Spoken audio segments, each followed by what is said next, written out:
देशवासियों, नमस्कार।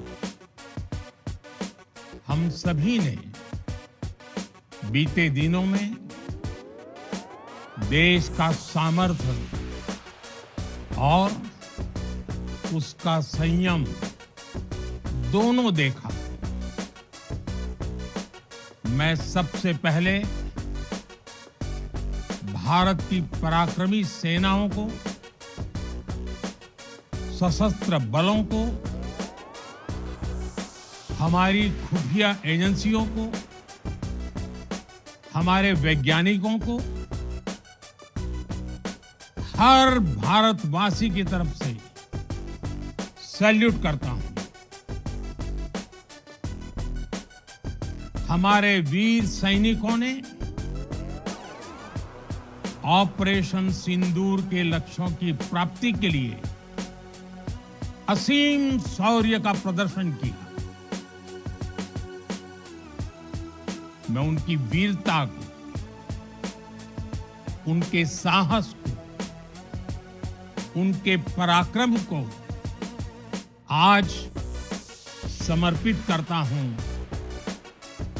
हमारे देश की हर माता को, देश की हर बहन को और देश की हर बेटी को ये पराक्रम समर्पित करता हूं। साथियों, 22 अप्रैल को पहलगाम में आतंकवादियों ने जो बर्बरता दिखाई थी, उसने देश और दुनिया को झकझोर दिया था।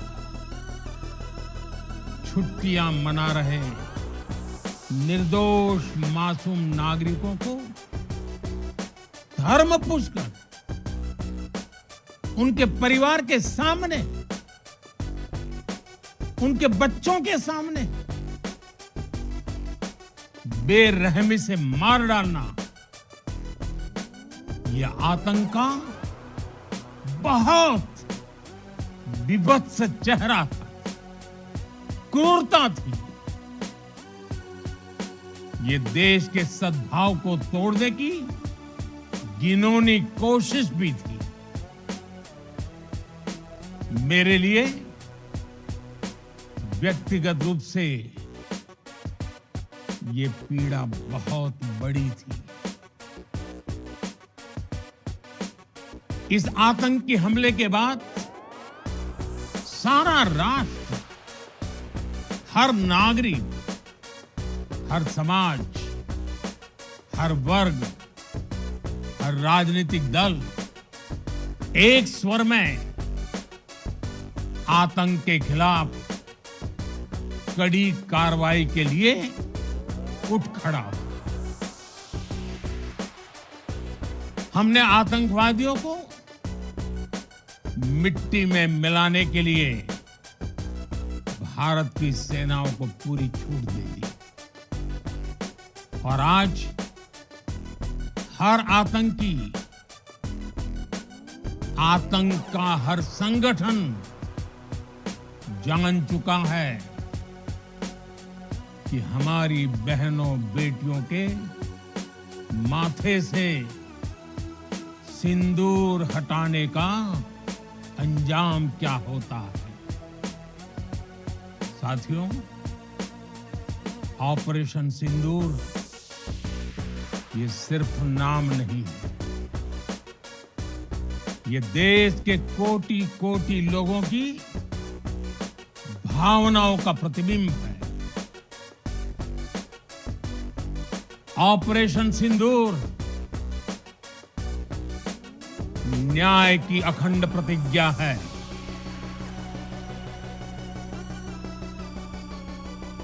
6 मई की देर रात, 7 मई की सुबह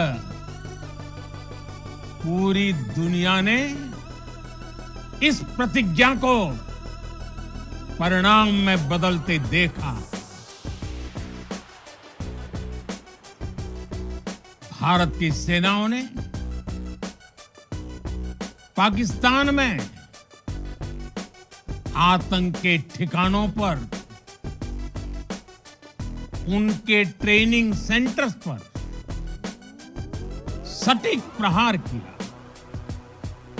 आतंकियों ने सपने में भी नहीं सोचा था कि भारत इतना बड़ा फैसला ले सकता है। लेकिन जब देश एकजुट होता है, नेशन फर्स्ट की भावना से भरा होता है, राष्ट्र सर्वोपरि होता है, तो फौलादी फैसले लिए जाते हैं, परिणाम लाकर दिखाए जाते हैं। जब पाकिस्तान में आतंक के अड्डों पर भारत की मिसाइलों ने हमला बोला, भारत के ड्रोन्स ने हमला बोला, तो आतंकी संगठनों की इमारतें नहीं, बल्कि उनका हौसला भी थर्रा गया।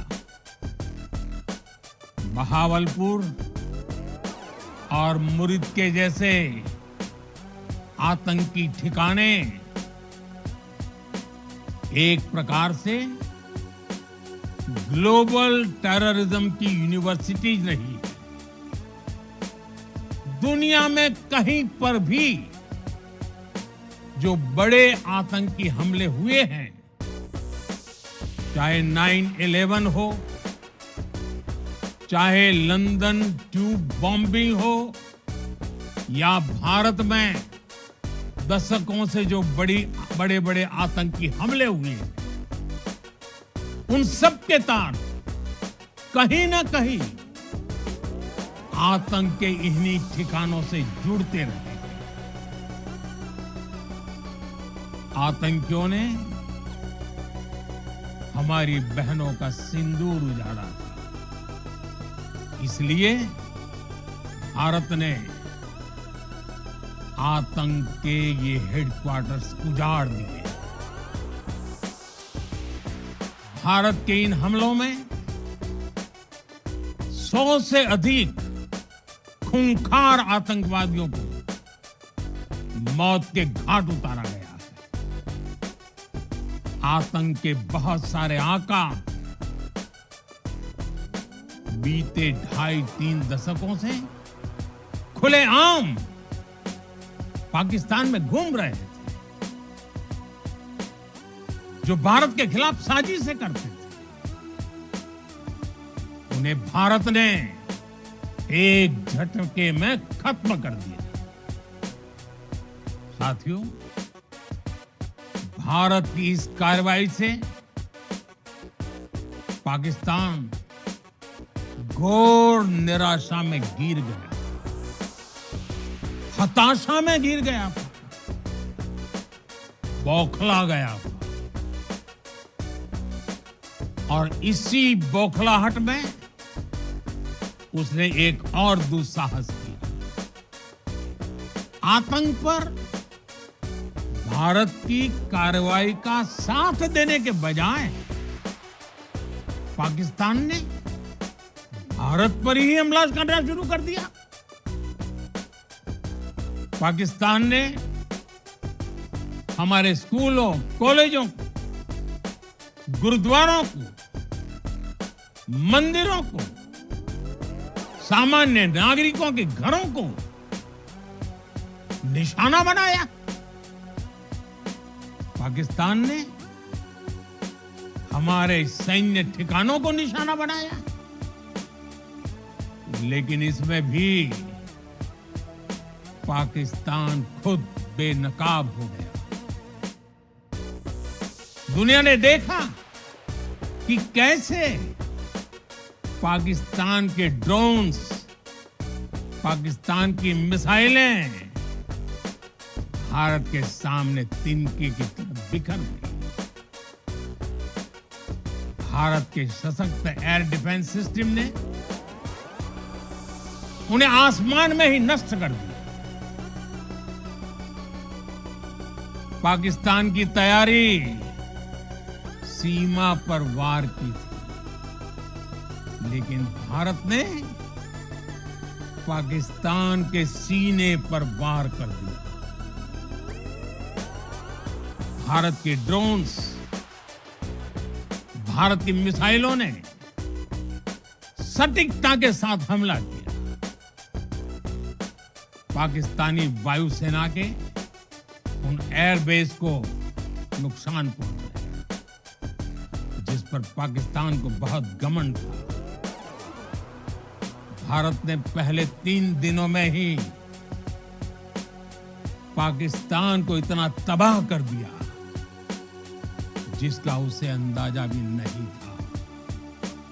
इसलिए भारत की आक्रामक कार्रवाई के बाद पाकिस्तान बचने के रास्ते खोजने लगा। पाकिस्तान दुनिया भर में तनाव कम करने के लिए गुहार लगा रहा है और बुरी तरह पीटने के बाद इसी मजबूरी में 10 मई की दोपहर को पाकिस्तानी सेना ने हमारे डीजीएमओ को संपर्क किया। तब तक हम आतंकवाद के इंफ्रास्ट्रक्चर को बड़े पैमाने पर तबाह कर चुके थे। आतंकियों को मौत के घाट उतार दिया गया। पाकिस्तान के सीने में बसाए गए आतंक के अड्डों को हमने खंडहर बना दिया। इसलिए जब पाकिस्तान की तरफ से गुहार लगाई गई, पाकिस्तान की तरफ से जब ये कहा गया कि उसकी ओर से आगे कोई आतंकी गतिविधि और सैन्य दुस्साहस नहीं दिखाया जाएगा, तो भारत ने भी उस पर विचार किया।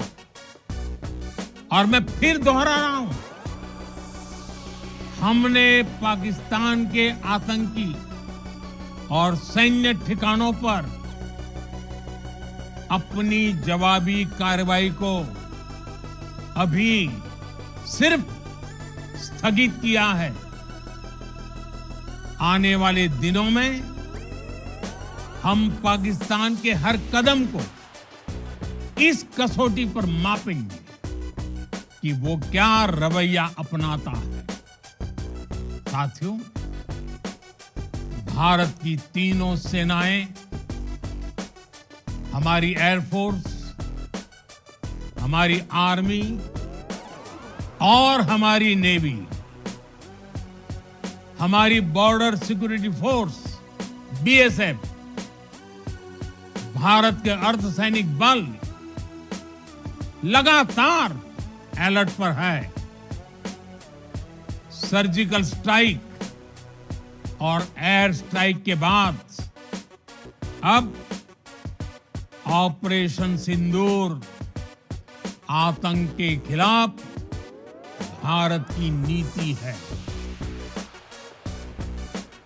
ऑपरेशन सिंदूर ने आतंक के खिलाफ लड़ाई में एक नई लकीर खींच दी है।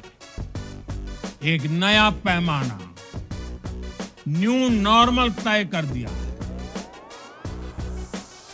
पहला, भारत पर आतंकी हमला हुआ तो मुंह तोड़ जवाब दिया जाएगा। हम अपने तरीके से, अपनी शर्तों पर जवाब देकर रहेंगे। हर उस जगह जाकर कठोर कार्रवाई करेंगे जहां से आतंक की जड़ें निकलती हैं। दूसरा, कोई भी न्यूक्लियर ब्लैकमेल भारत नहीं सहेगा। न्यूक्लियर ब्लैकमेल की आड़ में पनप रहे आतंकी ठिकानों पर भारत सटीक और निर्णायक प्रहार करेगा। तीसरा,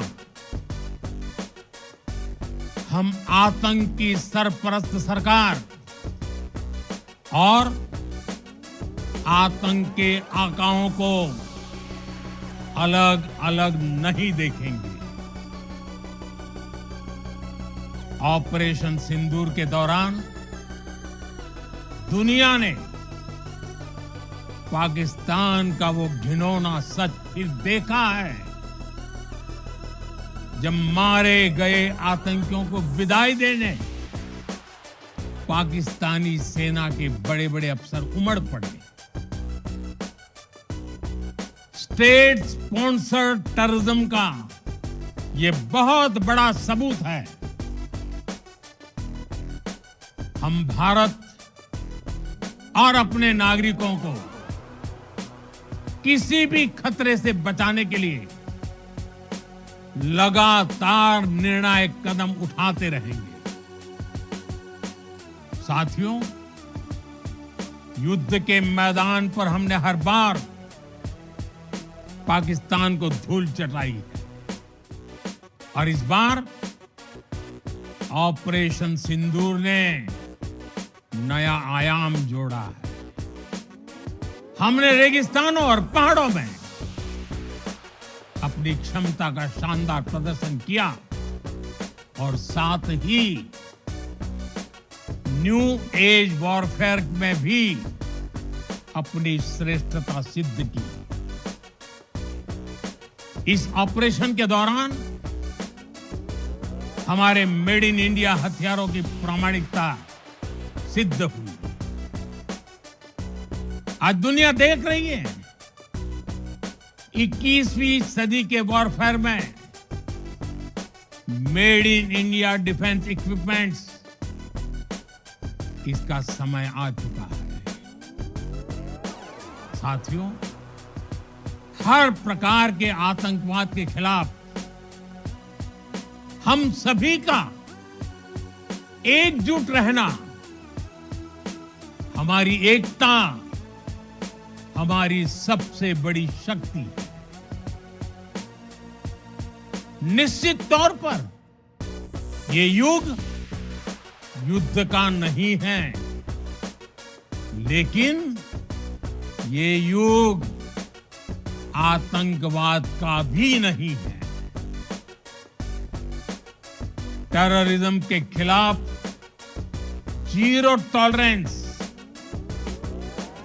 ये एक बेहतर दुनिया की गारंटी है। साथियों, पाकिस्तानी फौज, पाकिस्तान की सरकार जिस तरह आतंकवाद को खाद पानी दे रहे हैं, वो एक दिन पाकिस्तान को ही समाप्त कर देगा। पाकिस्तान को अगर बचना है तो उसे अपने टेरर इंफ्रास्ट्रक्चर का सफाया करना ही होगा। इसके अलावा शांति का कोई रास्ता नहीं है। भारत का मत एकदम स्पष्ट है। टेरर और टॉक एक साथ नहीं हो सकते। टेरर और ट्रेड एक साथ नहीं चल सकते और पानी और खून भी एक साथ नहीं बह सकते। मैं आज विश्व समुदाय को भी कहूंगा, हमारी घोषित नीति रही है, अगर पाकिस्तान से बात होगी तो टेररिज्म पर ही होगी। अगर पाकिस्तान से बात होगी तो पाक ऑक्युपाइड कश्मीर पीओके उस पर ही होगी। प्रिय देशवासियों, आज बुद्ध पूर्णिमा है। भगवान बुद्ध ने हमें शांति का रास्ता दिखाया है। शांति का मार्ग भी शक्ति से होकर जाता है। मानवता शांति और समृद्धि की तरफ बढ़े, हर भारतीय शांति से जी सके, विकसित भारत के सपने को पूरा कर सके, इसके लिए भारत का शक्तिशाली होना बहुत जरूरी है। और आवश्यकता पड़ने पर इस शक्ति का इस्तेमाल भी जरूरी है। और पिछले कुछ दिनों में भारत ने यही किया है। मैं एक बार फिर भारत की सेना और सशस्त्र बलों को सैल्यूट करता हूं। हम भारतवासी के हौसले, हर भारतवासी का एकजुटता का शपथ, संकल्प, मैं उसे नमन करता हूं। बहुत बहुत धन्यवाद।